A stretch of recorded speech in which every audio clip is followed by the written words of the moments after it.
Padre, en el nombre de Jesús, te damos gracias por tu amor, misericordia y bondad. Tus misericordias que son hechas nuevas cada mañana.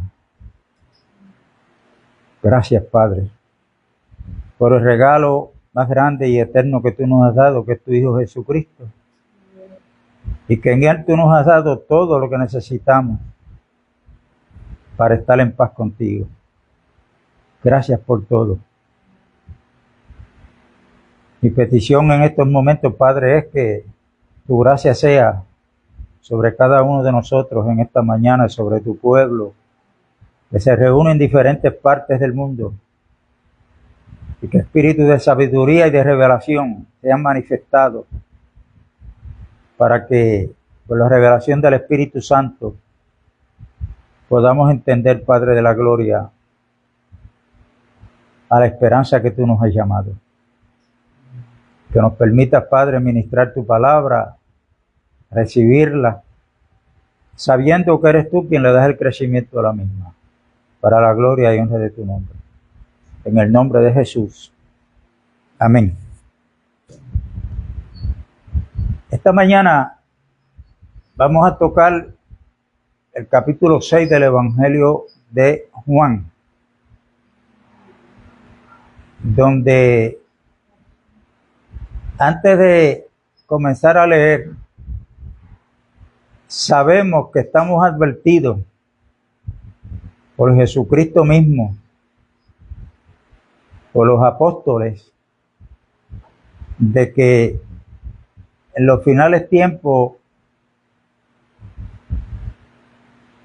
iban a haber muchas enseñanzas de engaño.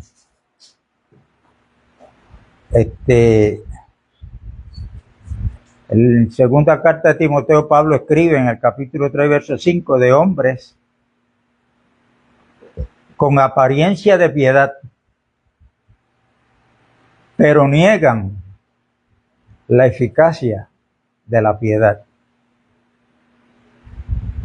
Y en muchas son las escrituras que estamos advertidos. Y a medida que se llega y que estamos llegando al final de los tiempos, el engaño va a seguir aumentando, igual que la maldad, como dijo Jesucristo, que la maldad se iba a multiplicar y por eso el amor de muchos pues se iba a enfriar. Este es el tiempo que nos ha tocado vivir a los verdaderos creyentes. Y yo he estado mirando últimamente en YouTube, donde hay un cura católico llamado Luis Toro, donde él le gusta debatir. Y él se atreve a retar al que sea, no importa de la denominación que sea, a debatir con él. Pero a veces veo que los temas los pone él. Y he visto videos donde personas que se dicen ser, que eran evangélicas, que habían creído en el evangelio, al oírlo a él, pues se han dado cuenta que la iglesia verdadera es la católica, la que él profesa. Una de las cosas que nosotros tenemos que tener en cuenta es la siguiente. Jesucristo, cuando da la orden de predicar, Él no ordenó para que predicaran ninguna denominación, ninguna religión.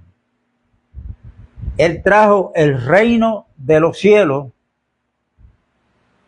y esa fue la encomienda que Él le dio a los apóstoles. Y es la encomienda que tiene todo creyente de predicar, no iglesias, no denominaciones, sino el evangelio del reino de los cielos. ¿Ok? Y una de las cosas que le llama la atención a muchos, inclusive pastores, que yo lo he visto debatir con él, donde primero lo alaban porque él tiene una retentiva espectacular. Los mismos pastores que yo he visto que comienzan el diálogo lo alaban porque él tiene la habilidad de recordar muchas escrituras. Y ahí esto le llama la atención a muchas personas. La habilidad retentiva, o sea, de retener en su memoria. Y otra palabra que le gusta a muchos es la palabra debate. La palabra debate. Y a veces pienso que un hombre, no importa de la religión que sea, por más retentiva que tenga de memorizar textos bíblicos, yo creo que no va a superar al diablo. Para mí el diablo lo supera a cualquiera, porque él era un ángel de luz, hasta que se encontró maldad en él. Y de hecho, él se atrevió a citarle las escrituras a Cristo Jesús. Los escribas y fariseos tenían una creencia que por ellos tener las escrituras, entiéndase que cuando se habla de las escrituras no se está hablando del Nuevo Testamento. Las escrituras que ellos tenían era la ley, los profetas y los salmos. Y ellos se creían que porque ellos tenían las escrituras, porque ellos sabían que Dios las había dado a través de Moisés. Y creían que Moisés fue un siervo de Dios. Y por eso creían en Moisés. Pero cuando usted lee el capítulo 5 del Evangelio de Juan, Jesucristo le citó esa creencia que ellos tenían. Y les dijo, escudriñan las escrituras, porque a ustedes les parece, no era que en las escrituras estaba la vida eterna. Esa era la creencia de ellos. Y Jesús les dijo, escudriñan las escrituras, porque a ustedes les parece que en ellas ustedes tienen la vida eterna.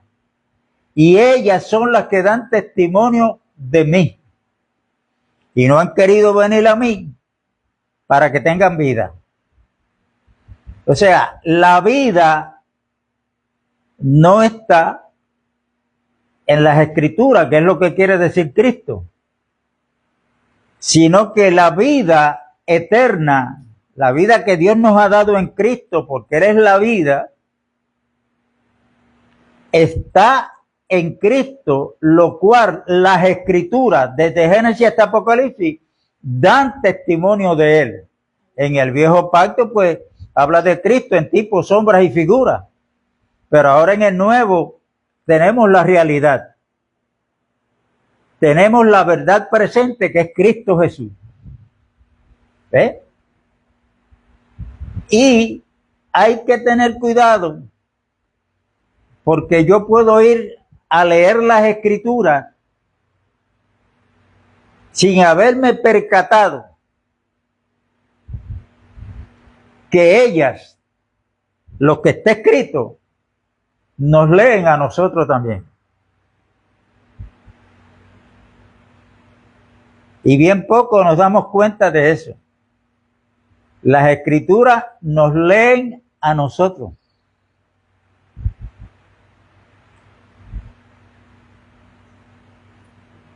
Y cuando nosotros escudriñamos las escrituras, tenemos que pedirle a Dios que sea el Espíritu Santo, no los diplomas que yo pueda tener y haber estudiado en un instituto bíblico, porque Jesucristo lo dejó bien claro. que el Espíritu Santo que Él iba a enviar era quien nos iba a revelar todo lo concerniente a Dios y lo que Dios quiere que nosotros entendamos. Es el Espíritu Santo, y esto del Espíritu Santo no es para personas exclusivas. Cuando Jesús envió al Espíritu Santo, bien claro en la primera predicación del apóstol Pedro, dijo: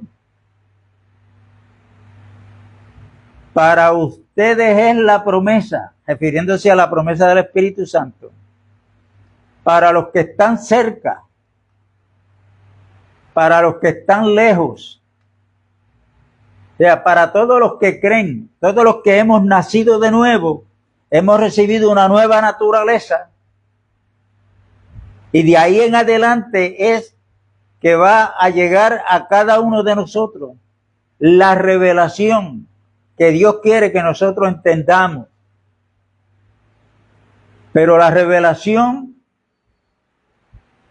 que Dios quiere que entendamos, repito, no es para personas exclusivas, porque muchos se creen que la revelación quien la tiene únicamente es un pastor, o es un evangelista, o es un apóstol, o es un maestro, o es un profeta. La revelación es dada por el Espíritu Santo a nivel de cuerpo, que es la iglesia. La iglesia, que es el cuerpo de Cristo. A cada miembro, el Espíritu Santo le va dando una porción, una medida de Cristo Jesús, para que entendamos que somos un cuerpo orgánico, orgánico porque tiene vida, y esa vida es Cristo. Y para que entendamos que como cuerpo nos hacemos falta los unos a los otros. Por eso es que en el cuerpo de Cristo, Él lo dijo con anticipación: aprendan de mí, que soy manso y humilde de corazón. Hay personas, y me refiero a pastores, evangelistas, que se identifican con eso o algún otro ministerio o otra función en el cuerpo de Cristo, y lamentablemente se creen que son la última Coca-Cola en el desierto. Y esto no es así, hermano. Esto es a nivel de cuerpo. A nivel de cuerpo. Y la revelación, se ha dicho y hay que estarlo repitiendo, usted ni yo nos podemos desesperar porque es progresiva. Es progresiva. Si usted quiere entender esto un poquito mejor, pues léase la parábola del sembrador. Y ahí la Biblia nos va a leer a nosotros, en la parábola del sembrador, porque nos va a leer y nos va a decir qué corazón, qué terreno es el que nosotros tenemos para recibir la palabra de Dios. Porque la palabra de Dios es sembrada en 4 tipos de terreno que se refiere al corazón del ser humano. Una fue sembrada junto al camino, otra fue sembrada en pedregales, otra entre espinos. Y ahí está la Biblia diciendo que cada uno de esos terrenos es el corazón de nosotros. Entonces ahí tenemos la oportunidad de examinarnos cuál de esos 4 es nuestro corazón. Porque el número 4 es aquellos que oyen la palabra, la reciben, la creen, la hacen parte de ellos, se dedican a seguir buscando, y esa palabra comienza a crecer, porque es Dios quien le da el crecimiento, según 1 Corintios 3. Dios le da el crecimiento y comenzamos a llevar fruto, no a producir fruto, sino a llevar fruto. Y ese fruto no es otra cosa que el Espíritu Santo forjando el carácter de Cristo en cada uno de nosotros. Si usted lee Gálatas 5, ahí usted va a ver el fruto del Espíritu, que es amor, gozo, paz, paciencia, benignidad, bondad, fe, mansedumbre, templanza. Todos esos atributos nosotros no podemos producirlos. Pero Juan capítulo 15, Jesucristo dice, los he puesto para que llevéis fruto, no para que produzcan fruto.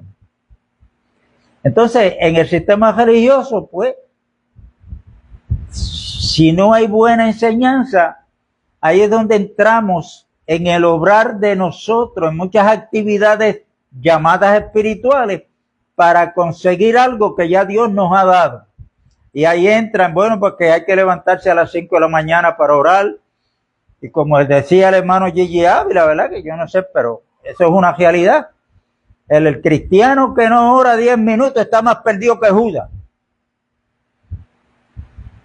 Esas grabaciones están. Bueno, y con todo eso hay que tener cuidado. ¿Por qué? Porque cuando yo me voy a orar, que estamos llamados a orar y orar conforme al nuevo pacto, eso es otra cosa. Es una obra que yo estoy haciendo. Es algo que yo estoy haciendo. Pero en Efesios capítulo 2 y verso 9 dice que la salvación no es por obras, para que nadie se gloríe. Para que nadie se gloríe. Entonces, hay que tener mucho cuidado, y vuelvo y repito, pedirle a Dios es un deber de cada uno. Si sabemos leer, no basta con escuchar. Eso hacían los bereanos cuando Pablo estaba en Berea. Pablo predicaba y Silas, ¿y qué hacían los bereanos? Escuchaban. El apóstol Pablo predicando, ellos escuchaban, pero ¿qué hacían ellos? Iban a las escrituras para ver si lo que le decía Pablo estaba en conformidad con las escrituras, y cuando Pablo lo supo, le estuvo malo. No le dijo, un momentito, aquí el apóstol soy yo, y yo soy el que tengo la revelación, lo que yo digo tienen que aceptar. No, cuando él lo supo, los elogió. Los elogió. Y esa actitud tiene que haber en cada uno de nosotros, en cada pastor que se dedica a enseñar a la congregación que pastorea. Tiene que haber, porque eso es fruto que Pablo lo habla, y repito, en Gálatas 5, que no es otra cosa que el carácter de Cristo. Esto hay que repetirlo para que se... El Espíritu Santo forjando ese carácter. Por eso es que usted, en el tiempo que se está congregando, usted tiene que examinarse a usted mismo. Número uno, si estamos en la fe. Número uno, bueno, cuando yo leo en las cartas apostólicas que me dicen que yo tengo que, cómo era que yo andaba, por ejemplo, en Efesios 2, que dice que nosotros andábamos conforme a la corriente de este siglo. Nosotros había ira, enojo, el que me la hace me la paga. El egocentrismo, primero yo, segundo yo, tercero yo, y si sobra algo, para mí también. Pero entonces cuando uno está recibiendo esta palabra, que Dios le está dando el crecimiento, hay momentos que hay que reaccionar. Oye, yo hablaba malo antes, ya no hablo malo. Oye, a mí cualquier cosa me daba coraje, ira. Y ahora me pueden decir perro muerto y yo Por eso el apóstol Pedro dice que no padezcamos por homicidas, por ladrones o por meternos en lo que no nos importa. Pero si padecemos como cristianos, ¿qué dice él? Levantemos las manos y alabemos a Dios porque el Espíritu Santo de Dios está sobre nosotros. ¿Ves? Entonces, ¿por qué? Porque tenemos que entender que el evangelio del reino de los cielos no es una religión. Y cuando Cristo vino anunciando el evangelio del reino de los cielos, Él vino a traer un cambio en todos aquellos que creyeran en Él. Y ese cambio es lo que le dijo Cristo a Nicodemo, un maestro de la ley. Un maestro de la ley. Un hombre venerado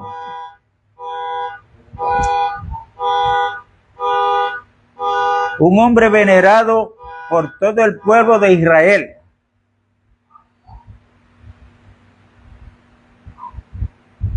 Ay, cuando Nicodemo fue de noche a Cristo, ¿qué le dijo? Parece que Nicodemo hablaba con muchos más, porque él le dijo, sabemos. Él no le dijo, yo sé. No, sabemos que has venido de Dios. Ahí le dio una alabanza al Señor. Pero como el Señor no vino buscando gloria de los hombres, Él sabía lo que vino. Él buscaba la gloria que viene del Padre. Has venido a nosotros, sabemos que has venido como maestro. O sea, yo soy maestro, pero tú sabes más que yo.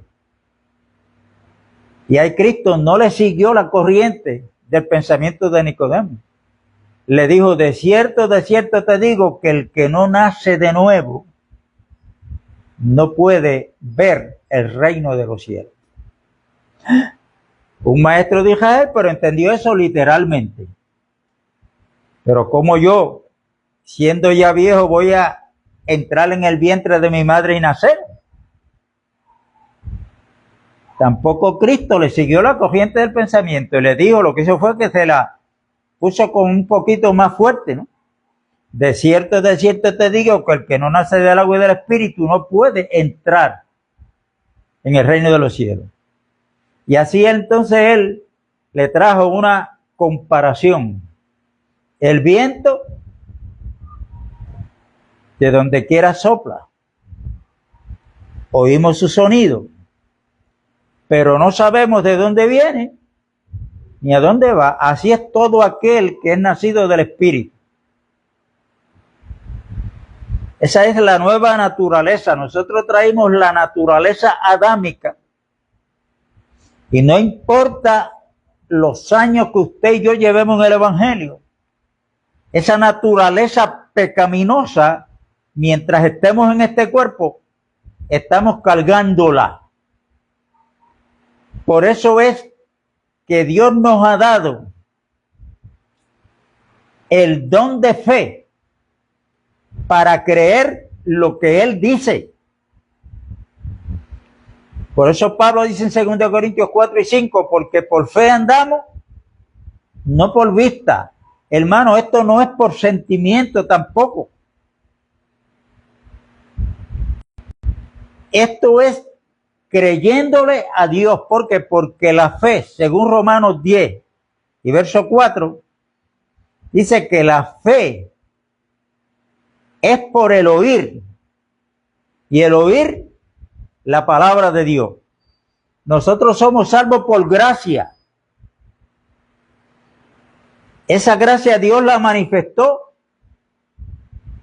a capacidad en la persona de ¿quién? De Cristo, que vino lleno de gracia y de verdad.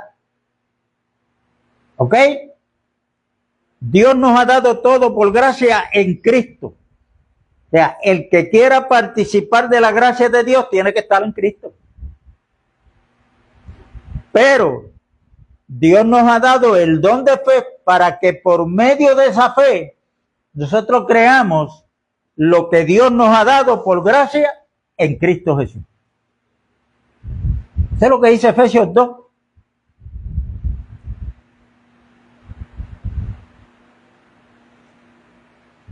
Y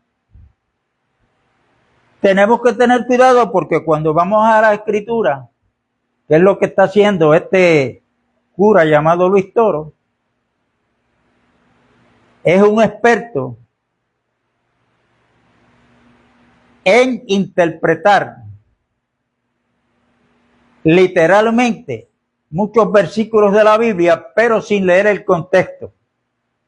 Y como no hay nadie hasta ahora que yo he visto que lo ha mandado a detener, vamos a leer el texto, el versículo que usted lee, pero vamos a leer el contexto, que puede estar adelante o después del versículo que usted lee, pues también hay que ir a otros libros, contexto bíblico, porque la Biblia se interpreta a ella misma. Entonces yo puedo tener un ideal religioso, escuchen esto, un ideal religioso en mi mente, que cuando yo voy a leer la Biblia, yo voy a que la Biblia respalde el ideal religioso que yo tengo. Yo no voy con la intención de que la Biblia me diga si el ideal religioso que yo tengo es el correcto.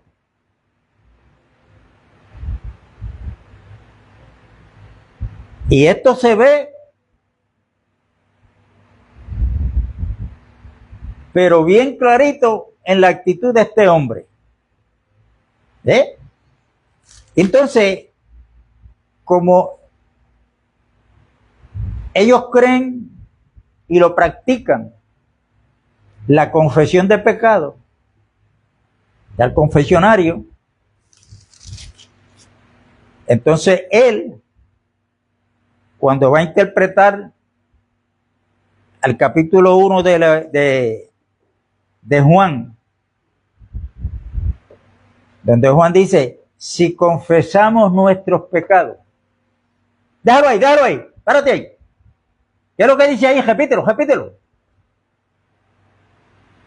Si confesamos nuestros pecados, ahí está el alcahuete al lado de él, leyéndole la Biblia, pero no lo deja leer más para adelante ni más para atrás. O sea, él quiere que la Biblia le justifique la creencia que él tiene de confesión.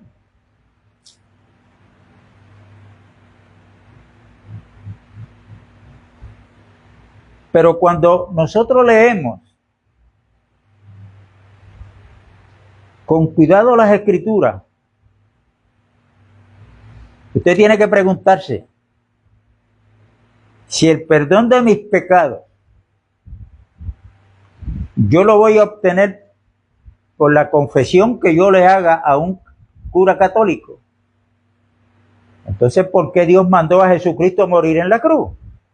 A sufrir lo que sufrió. ¿Ah?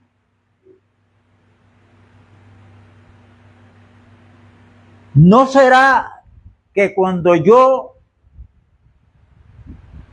recurro a la confesión de mis pecados con un cura católico, estoy teniendo por inmunda la sangre de Cristo? Como dice en Hebreo. Porque dice que el que violare la ley de Moisés por 2 testigos o más, lo que le esperaba era la muerte y no había remedio ahí. ¿Cuánto más aquellos que pisoteen el Espíritu de gracia y tengan por inmunda la sangre de Cristo? Hombres con apariencia de piedad, pero niegan la eficacia de ella. Yo puedo predicar que Cristo derramó su sangre, como dice Efesios 1:7, para la redención y perdón de nuestros pecados. Pero en la realidad, cuando yo me voy a confesar, Cristo la derramó, pero eso no es suficiente. Yo tengo que confesarme, y eso es tener por inmunda la sangre de Jesucristo. Y si los que violentaban la ley de Moisés por dos testigos más tenían que morir irremisiblemente, ¿cuánto más aquellos que pisoteen el espíritu de gracia? Nosotros los creyentes tenemos que pedirle a Dios que nos alumbre cada día más para entender lo que es la gracia de Dios manifestada en Jesucristo. Tenemos que entenderla. ¿Sabe para qué? No para que seamos orgullosos. No. Entender la gracia de Dios para que vivamos cada día más agradecidos de Dios. Que sin nosotros ser merecedores, Él por su gracia nos ha hecho merecedores, claro, si estamos en Cristo Jesús. Si estamos en Cristo Jesús. Y el capítulo 6 del Evangelio de Juan, aquí vemos un milagro que el Señor Jesucristo hace cuando hay una gran multitud que le está siguiendo. Llevan un tiempo razonable y no han comido, están en un lugar donde no hay donde comprar nada. Y Jesús, sabiendo lo que tenía que hacer, le pregunta a los discípulos. Sabiendo, porque Él hace la pregunta para ver qué le contestan sus discípulos. Porque recuerden que la palabra discípulo es uno que está aprendiendo ¿de quién? De su maestro. Y Jesucristo no solamente está enseñando a los 12 verbalmente con palabras, sino en lo que Él practicaba. Era la teoría y la práctica. Teoría y práctica. La palabra hablada, ahora ustedes vayan y hagan esto que yo estoy haciendo, le doy autoridad para esto.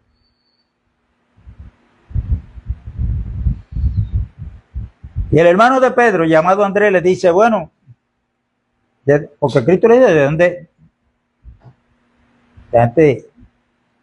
¿de dónde vamos a sacar para darle de comer a esta gente? Sabiendo él lo que tenía que hacer. Pero él le hace esa pregunta a los discípulos. Uno le dice, bueno, 200 denarios no dan para comprar, si hubiera donde comprar para darle a tanta gente. Y ahí es donde Andrés viene, el hermano de Pedro, y le dice, aquí en el grupo lo que hay es un joven ahí que tiene 5 panes y 2 peces. Y Jesús le dijo, pues recuéstenlos, mándenlos a sentar porque había mucho pasto, dice la Biblia. Y tráiganme acá los 5 panes y los 2 peces. El Señor dio gracias, bendijo aquello y comenzó a darle la orden a los discípulos para que le siguieran dando de comer a aquella multitud. Dice la Biblia que aproximadamente 5,000 hombres, sin contar mujeres y niños, comieron hasta saciarse. Y además que comieron hasta saciarse, el Señor le dijo que lo que sobró, no lo boten. De los panes de cebada llenaron 12 cestas. ¿Cuántos apóstoles habían? 12. Jesucristo se presenta aquí en esta narrativa cuando Él sigue hablando con esta gente. Le dice, vamos a leer del 22 en adelante. Al día siguiente, la gente que estaba al otro lado del mar vio que no había habido allí más que una sola barca y que Jesús no había entrado en ella con sus discípulos, sino que estos se habían ido solos. Pero otras barcas habían arribado de Tiberias, junto al lugar donde habían comido el pan, después de haber dado gracias al Señor. Cuando vio pues la gente que Jesús no estaba allí, ni sus discípulos, entraron en las barcas y fueron a Capernaum buscando a Jesús. Estas son gente que habían visto el milagro. ¿Ok? Hallándole al otro lado del mar, le dijeron: Rabí, ¿cuándo llegaste acá? Mire cómo Jesús le contesta. Respondiendo Jesús y les dijo: de cierto os digo, que me buscáis, no porque habéis visto las señales, sino porque comisteis el pan y os saciasteis. Esta es una prueba más de las muchas que hay, que el que está hablando ahí a través del Hijo es Dios, que es omnipotente, omnipresente y omnisciente, o sea que todo lo sabe. Y Jesús inmediatamente no le siguió la línea de pensamiento de ellos, sino que le dijo cuál era la intención de ellos estarlo buscando a él. Porque se llenaron la barriga. En otras palabras, hay que seguirlo porque este sí que es un verdadero panadero. Si lo seguimos, aquí no hay que comprar más pan.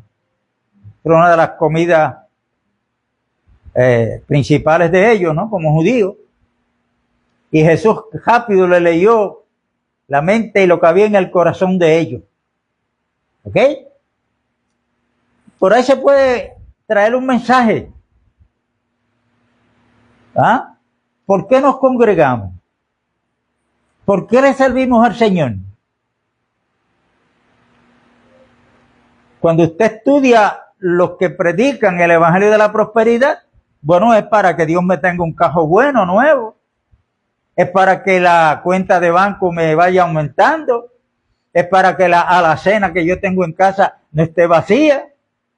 ¿Ve? Pensando en las cosas de abajo, ¿no?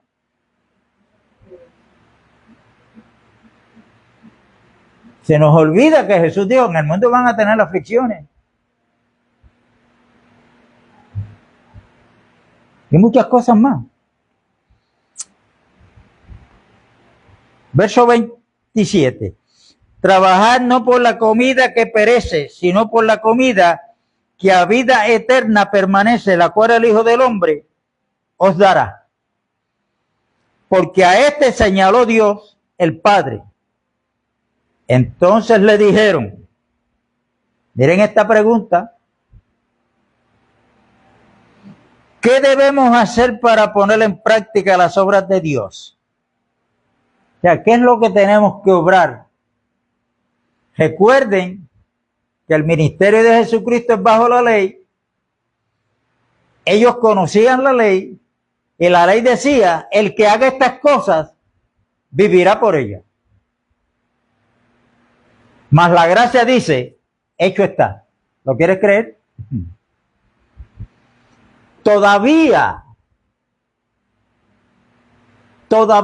hay muchos cristianos y pastores que enseñan: hermano, hay que orarle a Dios, que es lo que tenemos que hacer. Y el asunto es que lo que tenemos que hacer inconscientemente lo están dando como crédito para ganar el favor de Dios. Bendito. Y esto es peligroso, porque hay obras que nosotros tenemos que llevar a cabo, nosotros los creyentes, pero están en Efesios capítulo 2 y verso 10, que somos por Dios creados en Cristo Jesús para buenas obras, las cuales Dios preparó de antemano para que nosotros andemos en ellas. No son obras nuestras. Capítulo 17, Jesucristo, cuando los discípulos dicen: aumentanos la fe, y él comenzó a traerle ahí algo. Que si uno tiene un siervo trabajando en el campo, después que viene del campo cansado, se sienta a la mesa y le dice a su señor: sírveme que tengo hambre. Jesús le dice: más bien, quien se sienta a la mesa es el amo, y aunque vengas cansado del campo, A quien tienes que servir es a tu amo. Entonces él terminó esa parábola diciéndole, por eso cuando ustedes hayan terminado de hacer lo que se les mandó hacer, llámense siervos inútiles porque están haciendo simplemente algo que se les mandó hacer. No que salió de nosotros. Y nuestro amo es el Señor. Amén. O sea, yo no estoy ministrando la palabra para ganarme el favor de Dios. Porque esta es una de las buenas obras que Él predicara el Evangelio del Reino. Pero no para ganar el favor de Dios. Sino porque el favor de Dios para mí, para tu vida, está en Cristo Jesús.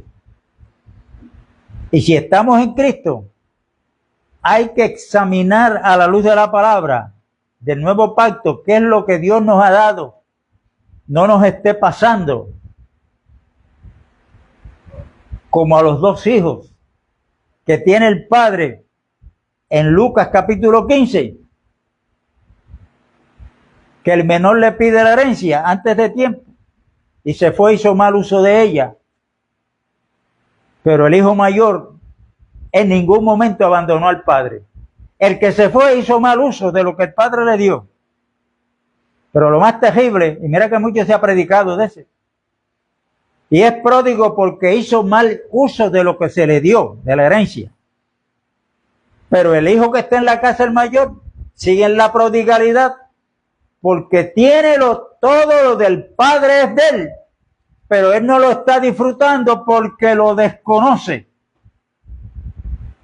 Y le reclamó al padre, yo siempre estoy contigo, y no me has dado tan siquiera un cabrito para gozarme con mis amigos. Y este es tu hijo, no dijo mi hermano, dijo, este es tu hijo, que gastó su herencia con jamera. Ahora yo con lo que él gastó y este le lo llamó. Y mira, para ahí ha regresado y le ha hecho una fiesta. Y yo que siempre que estoy contigo. ¿Qué le dijo el padre? Hijo, está bien, tú siempre estás conmigo y todas mis cosas son tuyas. En otras palabras, disfrútalas. ¿Pero por qué no las disfrutaba? Porque las desconocía. Vamos a ver con cuál de los dos nos identificamos. Hay veces que con los dos, pero otras veces con el hijo mayor. No, yo estoy en la iglesia, yo llevo 30 años en el Evangelio, pero desconoce lo que Dios le ha dado en Cristo Jesús, no lo está disfrutando y está quejándose ante Dios siempre. Dame esto otro, dame esto otro. ¿Ah? Y nosotros tenemos que, esto es una cajera que tenemos que coger por fe, hermano. Inclusive hay cosas que Dios ha prometido, que tenemos que coger la nube de testigos que está en Hebreos 11, que muchos de ellos no recibieron lo prometido, pero lo saludaron de lejos, creyendo, aunque la muerte los cogió, la muerte física, pero murieron creyendo que el que prometió es fiel para cumplir lo que ha prometido.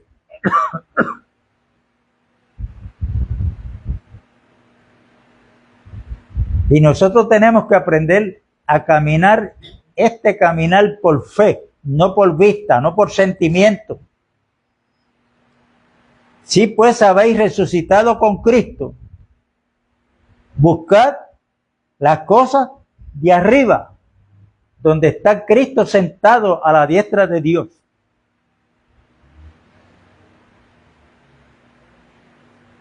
Y cuando nuestra vida, que está escondida con Cristo en Dios, se manifieste, entonces seremos manifestados juntamente con Él. ¿Y quién es nuestra vida?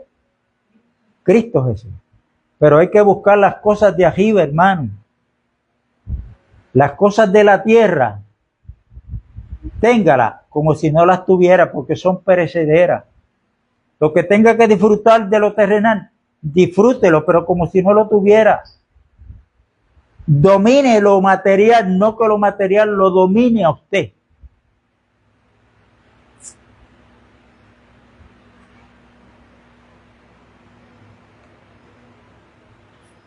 Y entonces,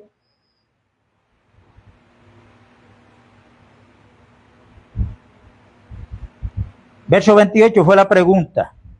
Respondiendo Jesús y les dijo, esta es la obra de Dios. Aquí en este capítulo 6, usted se va a encontrar 9 veces la palabra creer. Y esto es bien importante.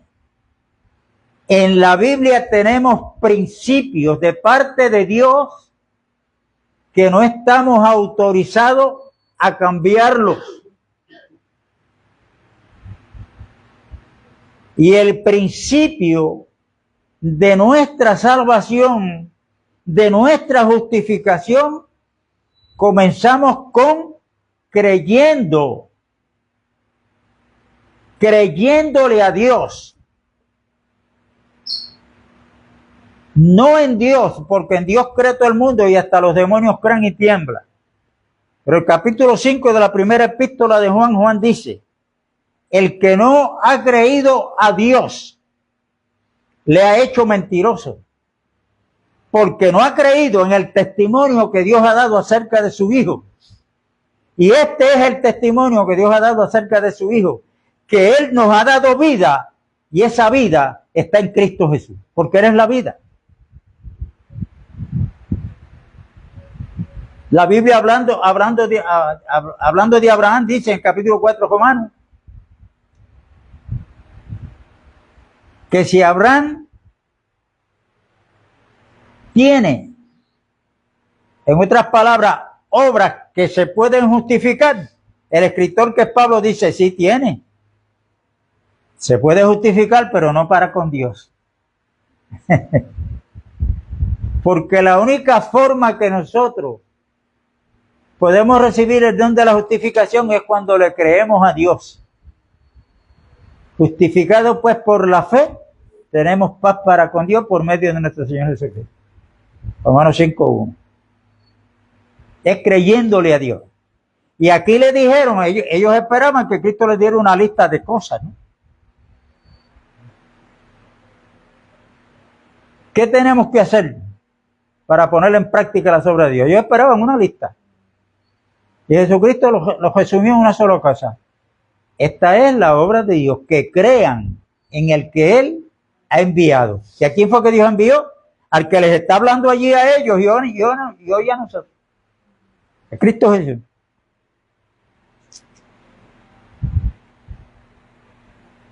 Verso 30. Le dijeron entonces, ¿qué señal pues haces tú para que veamos y te creamos? Pero ellos no habían visto una señal de los 5 panes y los 2 peces. Ahora están pidiendo otra señal. Eso se estará dando hoy en día. Hay muchos creyentes que están preocupados porque no ven señales. Paralíticos levantarse, muertos resucitar. Lo que ven es que hay veces que oran por un hermano que está enfermo y se muere.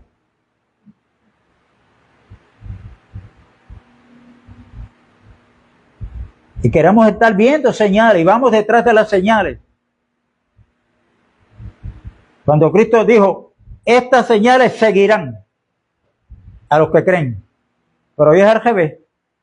Hay un % bien alto de creyentes que van detrás de las señales cuando las señales nos deben de seguir. ¿Y usted sabe cuándo es que Dios hace una señal? Él no la hace por capricho ni para que nosotros nos entre el orgullo de que, mira, yo oré por este enfermo y se sanó.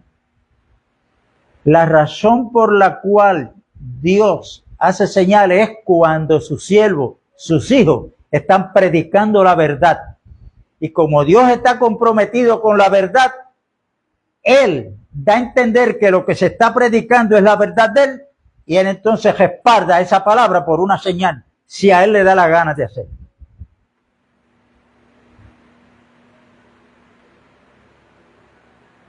Si leemos el capítulo 2 de Marcos, aquellos 4 llevaron al paralítico. Había una multitud, no podían llegar de donde Cristo, pues hicieron un hueco por el techo y lo bajaron para que Cristo lo sanara. ¿Qué le dijo Cristo? Tus pecados te son perdonados. No fue para eso que lo llevaron, pero esa es la prioridad del Señor. Cuando los escribas y fariseos lo oyeron, allá meditaron en sus corazones. ¡Qué blasfemia! Dice ¿quién puede perdonar pecados si no solo Dios? Ellos no sabían que Dios está ahí frente de ellos. Lo que pasa es que con un título, ese título es Hijo de Dios, le pusieron un nombre humano que se llama Jesús. ¿Y qué le dijo Cristo? Pues para que ustedes sepan que el Hijo del Hombre tiene potestad de perdonar pecados aquí en la tierra, le dijo el paralítico: ahora, levántate, toma tu lecho y vete a tu casa. ¿Por qué Cristo sanó al paralítico de su parálisis? Para que vieran que el que tuvo poder para levantarlo es el único que tiene poder para perdonar pecados aquí en la tierra.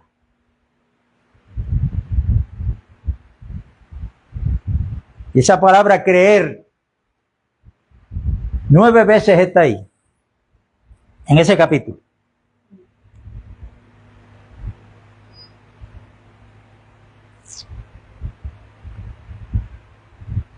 Verso 31. Nuestros padres comieron el maná en el desierto, como está escrito: pan del cielo les dio a comer. Y Jesús les dijo: de cierto os digo, no os dio Moisés el pan del cielo, mas mi Padre os da el verdadero pan del cielo. Porque el pan de Dios es aquel que descendió del cielo y da vida al mundo. Cristo se está presentando ahí como el verdadero pan, como el verdadero alimento espiritual. Cristo no está allí hecho en forma de una hogaza, de un joyo, ¿cómo se llama eso? De un bollo de pan. Él se está presentando como el verdadero pan, o sea, el verdadero alimento, porque ese era el verdadero natural que ellos comían. Pues Cristo le está hablando de un alimento espiritual. Y Él le dice: mi Padre os da el verdadero pan. Y el verdadero pan es el que descendió del cielo, que le da vida al mundo. ¿Y quién es el único que tiene vida para darnos? Pues Cristo. Pero Cristo no es un joyo de pan, literalmente. Yo no puedo entender eso. Y yo lo entiendo a la luz de la misma escritura, que al final Jesucristo, cuando no lo entienden, Él dice: las palabras que yo os he hablado son espíritu y son vida. Y entonces le dijeron: Señor, danos siempre de este pan. Verso 34. Verso 35, Jesús le dijo: yo soy el pan de vida, ¿lo es? El que a mí viene nunca tendrá hambre, y el que en mí cree no tendrá sed jamás. Mas os he dicho que aunque me habéis visto, no creéis. Todo lo que el Padre me da vendrá a mí, y al que a mí viene no lo he hecho fuera, porque he descendido del cielo no para hacer mi voluntad, sino la voluntad del que me envió. Y esta es la voluntad del que me envió, que de todo lo que me diere, no pierda yo nada, sino que lo resucite en el día postrero. Y esta es la voluntad del que me ha enviado, que todo aquel que ve al Hijo y cree en Él, tenga vida eterna, y yo lo resucitaré en el día postrero. Murmuraban entonces de Él los judíos, porque había dicho: yo soy el pan descendido del cielo. Y decían: ¿no es este Jesús el hijo de José, cuyo padre y madre nosotros conocemos? ¿Cómo pues dice del cielo he descendido? Jesús respondió y les dijo: no murmuráis entre vosotros, ninguno puede venir a mí si el Padre que me envió no le trajere, yo lo resucitaré en el día postrero. Escrito está en los profetas, y serán todos enseñados por Dios. Así que todo aquel que oyó al Padre y aprendió de Él, viene a mí. No que alguno haya visto al Padre, sino aquel que vino de Dios, este ha visto al Padre. De cierto digo, el que cree en mí tiene vida eterna. Yo soy el pan de vida. Vuestros padres comieron el maná en el desierto y murieron. Este es el pan que descendió del cielo, para que el que de él come no muera. Yo soy el pan vivo que descendió del cielo. Si alguno comiera de este pan, vivirá para siempre. Y el pan que yo daré es mi carne, la cual yo daré por la vida del mundo. Entonces los judíos contendían entre sí diciendo, ¿cómo puede este darnos a comer su carne? O sea, lo están entendiendo a Jesús literalmente como lo está entendiendo el cura este llamado Luis Toro. Vamos a seguir leyendo. ¿Dónde lo dejé? Jesús le dijo, de cierto digo, si no coméis la carne del Hijo del Hombre y bebéis su sangre, no tenéis vida en vosotros. El que come mi carne y bebe mi sangre tiene vida eterna y yo le resucitaré en el día postrero. Porque mi carne es verdadera comida y mi sangre es verdadera bebida. El que come mi carne y bebe mi sangre, en mí permanece y yo en él. Eso Luis Toro lo está entendiendo literalmente para justificar que en la misa, cuando ellos levantan el cáliz, Jesucristo viene literalmente y en esa oblea, que la fábrica de esas obleas aquí en Puerto Rico está en el pueblo de Aybonito, donde las preparan, un convento de hermanitas que hay allí, son las que preparan ese pedacito de pan, que le llaman la hostia. Entonces, cuando él la levanta, el cáliz, ellos enseñan que ahí viene Jesucristo en cuerpo, literalmente, y ahí se están comiendo el cuerpo de Cristo. Por eso es que cuando le dan la hostia al católico le dicen el cuerpo de Cristo, el cuerpo de Cristo. Y ellos lo han creído porque él está entendiendo eso literalmente. Cuando el contexto Jesucristo está explicando. Esto le llaman ellos la transubstanciación. O sea que en ese momento hay un momento en que ellos tienen poder para hacer que Cristo baje y se convierta en ese pedacito de pan.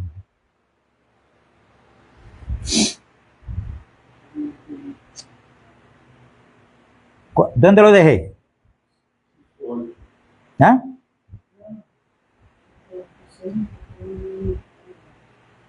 Voy al 60.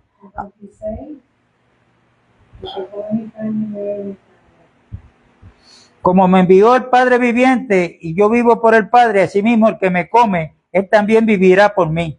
Este es el pan que descendió del cielo, no como vuestros padres comieron el maná y murieron. El que come de este pan vivirá eternamente. Estas cosas dijo en la sinagoga enseñando en Capernaum. Al oírlas, muchos de sus discípulos dijeron, dura es esta palabra, ¿quién la puede oír? Sabiendo Jesús en sí mismo que sus discípulos murmuraban de esto, les dijo, ¿esto os ofende? Pues qué si viereis al Hijo del Hombre subir a donde estaba primero. Ahora miren lo que Cristo les explica a ellos. El verso 63, el Espíritu es el que da vida. La carne para nada aprovecha. Las palabras que yo os he hablado son espíritu y son vida. Ellos lo entendieron literalmente que se tenían que comer a Cristo, la carne de Cristo. Cristo le está dando la interpretación aquí. Pero hay algunos de vosotros que no creen. Esta es la clave ahí, creer o no creer. Porque Jesús sabía desde el principio quiénes eran los que no creían y quién le había de entregar. Y dijo, por eso os he dicho que ninguno puede venir a mí si no le fuere dado del Padre. Desde entonces muchos de sus discípulos volvieron atrás y ya no andaban con él. Dijo entonces Jesús a los 12, ¿queréis acaso iros también vosotros? Miren lo que le respondió Simón. Verso 68. Le respondió Simón Pedro, Señor, ¿a quién iremos? Tú tienes palabras de vida eterna y nosotros hemos creído y conocemos que tú eres el Cristo, el Hijo del Dios viviente. Eso que está hablando Cristo ahí, que el verdadero alimento se compara con el pan. Pero el verdadero, cuando nosotros comemos a Cristo, es cuando oímos su palabra la creemos, la recibimos y la guardamos en nuestro corazón. Eso es comer. No es comerse un pedacito de pan redondo que le llaman la hostia. Creer, creer, creer. Esto es un principio que está en el nuevo pacto y que no se puede cambiar. Y cuando vuelvo a repetir, este hombre está interpretando la Biblia literalmente. Y cuando le dijo al que estaba al lado que leyera lo del Evangelio, lo de la carta de Juan, cuando Juan dice, si confesamos nuestros pecados, déjalo ahí, repítelo. ¿Ah? Pero ¿a quién es que nosotros tenemos que confesar los pecados?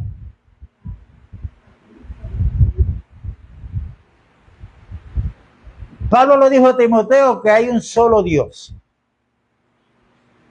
Y asimismo hay un solo mediador entre Dios y los hombres. Jesucristo, hombre. En Hebreos dice que Cristo está sentado como sumo sacerdote a la diestra de Dios, esperando a todos aquellos que quieren acercarse a Dios por medio de Él.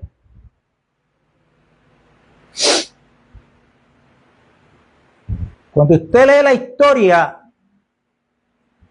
aunque no la lea completa como yo sé algunos rásticos. ¿Ah? De los saduceos. No creían en Dios, pero no creían en espíritu, no creían en ángeles. Eran unas personas que estaban aisladas, pero tenían una línea de sacerdocio donde Anás y Caifás fueron los sumos sacerdotes cuando el ministerio de Cristo, que fueron quienes lo sentenciaron a muerte. Y se llevaban muy bien porque Anás se casó con la hija de Caifás. Y esa familia fue creciendo. Y llegaron a ser los de máxima autoridad en el templo. Y ahí había que hacer lo que ellos dijeran. Comenzaron a comerciar en el tiempo y en las calles, donde quiera había una tienda de artículos de ellos, y se hicieron ricos. Cuando usted los estudia un poquito y estudia un poquito también cómo funciona el catolicismo romano, mire a ver si usted no va a ver ahí un seguimiento de falsas enseñanzas que se están dando. Y esto hay que denunciarlo. porque yo he decidido traer esto hoy? Porque, hermano, pongan, si no lo han visto en YouTube, cómo es que están los videos de este hombre. Es uno detrás del otro. Entonces él protesta en contra de los protestantes. Porque los protestantes, entonces comienza a hablar de Martín Lutero en adelante. Y yo digo, oye, pero no hay un pastor que se pare ahí que entienda. No, vamos a hablar desde el día de Pentecostés en adelante hasta el año 350. Ah, de Martín Lutero en adelante. Ah.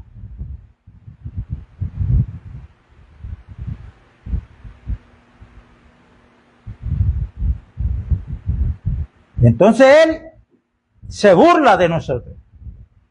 Porque somos los hermanos separados. Los protestantes. Y él no se da cuenta que nos está ganando. Porque el que está protestando, él, sobre nosotros los protestantes, él. ¿Es un protestante o no es un protestante? Porque él está protestando de lo que nosotros creemos. Ahora, lo que pasa es que nosotros somos la bestia, tenemos el sello de la bestia en medio mundo, porque no creemos que la verdadera iglesia es la católica. Pero vuelvo y repito, como empecé. Usted no va a encontrar en el nuevo pacto un solo mandamiento de Cristo para que prediquen e identifiquen a la verdadera iglesia. Él vino predicando el evangelio del reino de los cielos, y esa fue la orden que él dio. Ustedes van a predicar lo mismo. Vayan y prediquen donde quiera que vayan y digan, el reino de los cielos se ha acercado.